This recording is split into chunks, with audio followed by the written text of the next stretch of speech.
ലാ ഇലാഹ ഇല്ലല്ലാഹു, യഥാർത്ഥത്തിൽ അള്ളാഹു അല്ലാതെ മറ്റൊരു ആരാധനയില്ല, ഒരു ഞെട്ടലോ ഭയപ്പെടുകയോ ചെയ്യുമ്പോൾ ഇത് ചൊല്ലുക. നമുക്കൊരു ധൈര്യം താനേ വരും.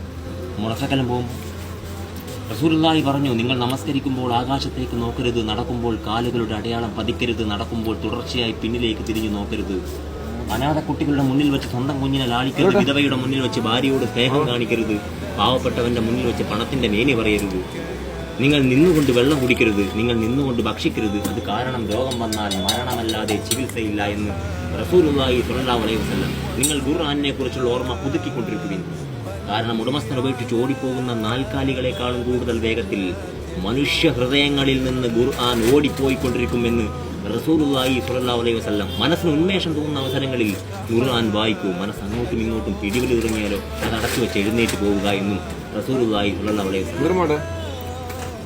തര സൂക്ഷ്മത പാലിച്ച് ജീവിച്ചൊരു മനുഷ്യനെ ഉണ്ടാവില്ല. ഇത് പഠിക്കണം ശരിക്കും.